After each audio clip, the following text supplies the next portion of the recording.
नमस्कार दोस्तों, कैसे हैं आप सभी। आज की कहानी का शीर्षक है सहजीवन। आंगन से बहू ऋचा के झल्लाने की तेज आवाज़ें आ रही थी।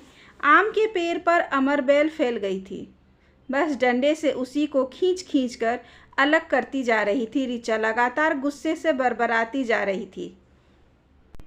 रसोई घर में सबका खाना बनाती शैलजा ने एक गहरी सांस भरी।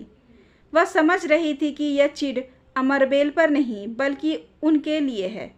ऋचा उनका गुस्सा बेल पर निकाल रही थी। उन्हें उठाकर बाहर नहीं फेंक सकती, इसलिए बेल पर फेंककर अपने दिल की भड़ास पूरी कर रही थी। ये परजीवी भी हर जगह उग जाते हैं, बेशर्मों की तरह। अच्छे भले पेड़ को बर्बाद कर देते हैं। हरा भरा फलदार पेड़ है, बस उसका रस चूसकर उसे सुखाकर मारकर ही दम लेंगे। ऋचा के ये शब्द सुनकर शैलजा की आंखों की कोर नमी से भीग गई। बड़ी मुश्किल से उन्होंने अपनी आंखों में आंसू आने से रोका। बेटे के घर में माँ परजीवी होती हैं। शैलजा के कलेजे में एक हूक उठी और माँ अपने ही बेटे की गृहस्थी को चूसकर उसे खत्म कर देगी। शैलजा को ऋचा की छोटी सोच पर अफसोस हुआ। माँ अपनी छाती से लगाकर अपना दूध पिलाते हुए कभी भी अपने बच्चों को परजीवी नहीं कहती, लेकिन उसी बेटे के घर में आकर 2 रोटियां खा ले तो उसे परजीवी, घर को बर्बाद करने वाली कहा जा रहा है। माँ के खून और दूध से सींचा जाने वाला बेटा वंशबेल होता है और बेटे के अन्न पर सींची जाने वाली माँ अमरबेल होती हैं। माँ और बेटे में शायद यही फ़र्क होता है। आँख की कोर पर छलक आए आंसू को पोंछकर शैलजा सब्जी के लिए मसाला बनाने लगी। कढ़ाई में पिसा हुआ प्याज टमाटर डालकर एक एक कर मसाले डालने लगी। दालचीनी, जावित्री, तेजपत्ता और पत्थर चटा को हाथ में लिए शैलजा क्षण भर के लिए ठिठक गई। वनस्पति शास्त्र में इसके लुईकेन कहते हैं। फफूंद और शैवाल के सहजीवन का एक उत्कृष्ट उदाहरण। शैवाल अपना भोजन स्वयं बनाता है, परंतु शुष्क चट्टानों पर उसे पानी उपलब्ध नहीं हो पाता। फफूंद अपने लिए भोजन नहीं बना पाता, अतः दोनों एक दूसरे के साथ रहते हैं। फफूंद वातावरण से नमी अवशोषित करके शैवाल को देता है। उस नमी की मदद से शैवाल अपना भोजन बनाकर फफूंद को देता है। इस तरह अत्यंत शुष्क और दुर्गम परिस्थितियों में भी दोनों एक दूसरे के सहयोग से जीवित रह लेते हैं। प्रकृति में 2 निर्बल पौधे आपसी सहयोग का इतना बड़ा उदाहरण प्रस्तुत कर रहे हैं। एक दूसरे का सहारा बनते हैं। बड़े सक्षम वृक्ष भी अपने ऊपर आश्रित बेलों को झटक कर फेंक नहीं देते, बल्कि उनका पोषण करते हैं, चाहे वे स्वयं ही क्यों न सूख जाएं। लेकिन हर तरह से सबल सक्षम मनुष्य अपने स्वार्थ में सबको झटक देता है। रात में अपने बिस्तर पर जाकर लेटने तक का सारा समय शैलजा पर भारी बीता। ऋचा पूरा दिन किसी न किसी बात से अमरबेल का उदाहरण देकर उन्हें ताना मारती रही। जब ऋचा दोपहर में अपने कमरे में जाकर लेटी, तब शैलजा आंगन में पेड़ के पास खड़ी हो गई। कोने से नूची हुई टूटी फूटी बेल पड़ी थी। शैलजा को उससे करुणा हो आई। कहने को अमरबेल है, लेकिन परजीवी कहकर सबकी नफरत ही इसके हिस्से आती है, जैसे आजकल शैलजा के हिस्से आ रही है। हफ्ते के 6 दिन तो ठीक से निकल जाते हैं, क्योंकि ऋचा ऑफिस चली जाती है। सुबह जाने की तैयार में होती है और आने पर थकी होती है तो कमरे में चली जाती है। इसलिए शैलजा से सामना कम ही होता है, लेकिन छुट्टी वाले दिन शैलजा को बहुत भारी लगते हैं। ऋचा, बच्चे, उनका बेटा अमित सब घर पर रहते हैं। शैलजा को ऋचा के बोलने से उतना दुख नहीं होता जितना अमित के चुप रहने से होता है। पराये का ताना उतना नहीं चुभता जितना पेट जाए का मौन।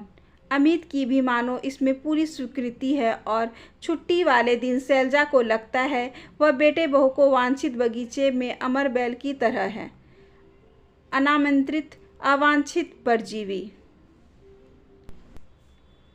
2 वर्ष पहले अमित के पिता की मृत्यु के बाद शैलजा उज्जैन के अपने पति गृह में अकेली रह रही थी।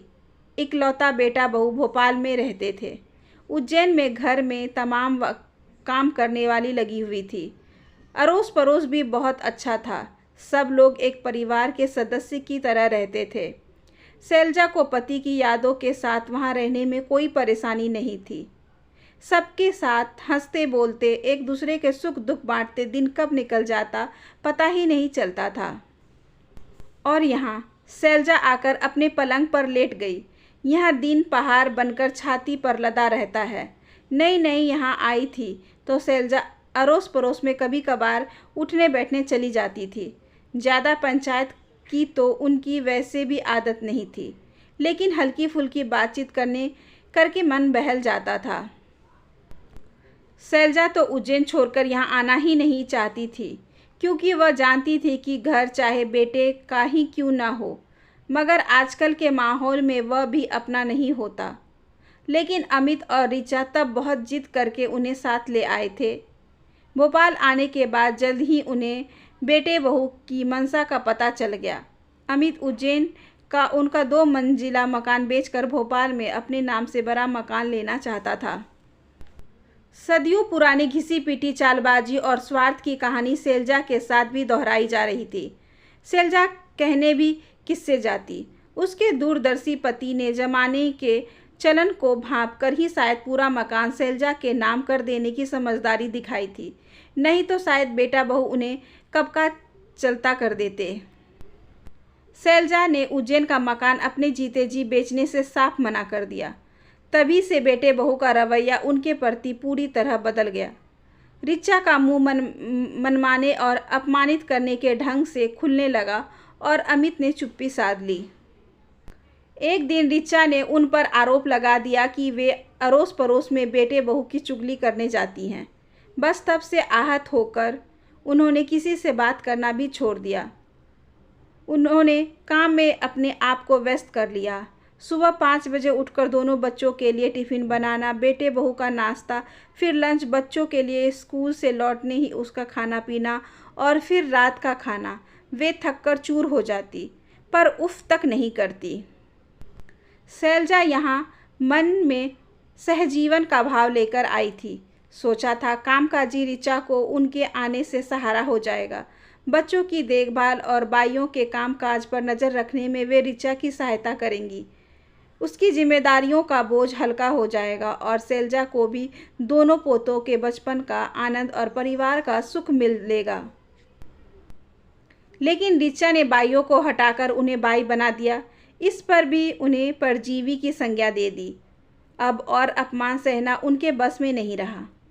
इससे पहले कि बेटा बहू ने किसी दिन चले जाने को कहे, वे अपना मानकर खुद ही जल्दी यहाँ से चली जाएं। सुबह ही उन्होंने दोनों को अपने निर्णय से अवगत करा दिया, जिसे उन्होंने सहर्ष स्वीकार कर लिया, मानो उन्हें मुँह मांगी मुराद मिल गई हो। तीसरे ही दिन अमित उन्हें इंटरसिटी पर बिठा आया। उससे इतना भी नहीं बना कि उन्हें घर तक पहुंचा देता, पर अब शैलजा को उससे कर्तव्य परायणता की कोई उम्मीद भी नहीं बची थी। बेटे की गृहस्थी और जीवन परिपूर्ण था। उसे न भोजन की आवश्यकता थी, न वातावरण से प्राप्ति की। सहजीवन तो 2 जरूरतमंदों के बीच होता है। सक्षम के ऊपर तो बस न चाहते वे भी आश्रित ही बन जाना पड़ता है। ट्रेन चल दी और पीछे छूटते हुए शहर के साथ शैलजा ने पिछली कड़वी बातों को भी छोड़ दिया। स्टेशन पर कूली से सामान ऑटो में रखवा कर वे अपने घर पहुंच गई। घर को देखते ही अपनेपन का एहसास ने शैलजा को भिगो दिया। ताला कुंडी खोलने की आवाज़ आते ही आसपास के सब लोग आ गए। शैलजा को देखते ही सब अत्यंत प्रसन्न हो गए। कोई दौड़कर पीने का पानी ले आया, कोई चाय तो कोई अपने घर से खाने की थाली परोस कर ले आया। सबकी खुशी छलक पड़ती थी। ऊपर वाले हिस्से में शैलजा ने किराएदार रखे थे। वे दोनों भी अपने बेटे को लेकर आ गए। जब शैलजा भोपाल गई थी तब उनका बेटा मनु 6 माह का था। अब वह 2.5 साल का हो गया है। आते ही उसकी माँ ने बताया कि यह दादी हैं। बस मनु ताता ताती करके उनकी गोद में चढ़ गया। रात मनु की माँ ने ही उनके बिस्तर पर धुली हुई चादर लगा दी, तकिए का लिहाफ बदल दिया, ओढ़ने की धुली चादर रख दी।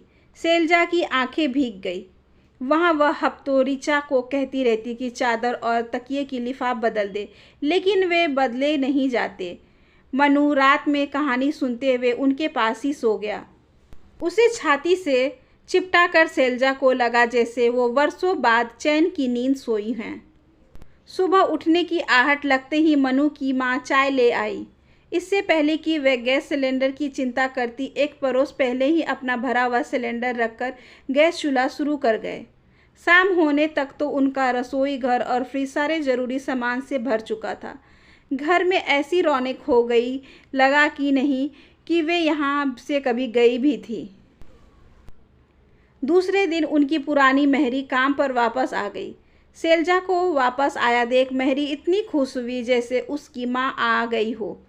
जीवन सुचारू रूप से सबके साथ हंसते बोलते चलने लगा। नन्हा मनु दिन भर दादी दादी करता आगे पीछे घूमता रहता। उसकी माँ और पिता भी बेटे बहू जैसा आदर देते शैलजा को। मनु की माँ तो उनके आने से बहुत खुश थी, क्योंकि मनु की देखभाल अब परिपक्व व अनुभवी हाथों में हो रही थी। एक दिन दोपहर में मेहरी अपनी बेटी को लेकर आई और बोली, माँ जी, यह मेरी बेटी है। मैं और इसके पिता काम पर चले जाते हैं तो यह अपने बड़े भाई के साथ घर पर रहती थी, लेकिन अब इसका भाई भी काम पर जाने लगा है। इसे मैं घर पर नहीं छोड़ सकती। लड़की जात है, डर लगा रहता है। अगर मैं इसे दिन भर के लिए आपके पास छोड़ सकूं तो निश्चिंत होकर काम कर सकूंगी। अगर आपको कोई ऐतराज़ ना हो तो बड़ी मेहरबानी होगी। माँ जी, मेरी बेटी आपकी छत्र छाया में सुरक्षित रहेगी। मेहरी ने हाथ जोड़कर विनती की। शैलजा को भला क्या ऐतराज होता। सीधी सादी सी 16-17 साल की लक्ष्मी अगले ही दिन से शैलजा के पास आने लगी। मना करने पर भी वह घर के 4 काम खुशी से कर देती। चाय बनाना, कपड़े सुखाना, उन्हें तय कर कर रखना, रसोई घर की साफ सफाई करना। शैलजा उसे पौराणिक कहानियाँ सुनाती तो वह बड़ी दिलचस्पी और खुशी से सुनती। धीरे धीरे और भी ऐसी लड़कियाँ शैलजा के पास आ गई। शैलजा उन्हें कढ़ाई बुनाई सिलाई सिखाती। दिन भर घर उनकी चहचहाहट से गूंजता रहता। मनु भी इतनी सारी दीदियों को पाकर प्रसन्न था। शैलजा का परिवार अब काफ़ी बड़ा हो गया था। लड़कियों के चहकते और उनके माता पिता के संतुष्ट व निश्चिंत चेहरे देखकर शैलजा की आत्मा को अपार संतोष मिलता। आजकल के ज़माने में लड़की की सुरक्षा से बढ़कर और क्या तसल्ली होगी, और शैलजा वही पुण्य का काम कर रही थी। अपने भरे पूरे सुखी परिवार को देखकर उन्होंने संतोष भरी गहरी सांस ली। जिसे आपकी ज़रूरत ना हो उसके लिए कितना भी करो, कितने भी अच्छे ढंग से रहो, पर आप रहोगे सबकी नज़र में परजीवी ही। लेकिन किसी का सहारा बनना जीवन को एक अलग ही सार्थकता, एक उद्देश्य एवं दिव्य संतोष प्रदान करता है। शैलजा का जीवन अब सही मायने में सहजीवन के भाव से परिपूर्ण था। आशा करती हूँ कि आज की ये छोटी सी कहानी आपको अच्छी लगी होगी। अगर अच्छी लगी हो तो please like, share and subscribe करें हमारे चैनल को। ज़्यादा से ज़्यादा शेयर करें और बेल आइकन को ज़रूर प्रेस कर लें ताकि अगली वीडियोज़ की नोटिफिकेशन आपके पास सबसे पहले पहुँचे। धन्यवाद।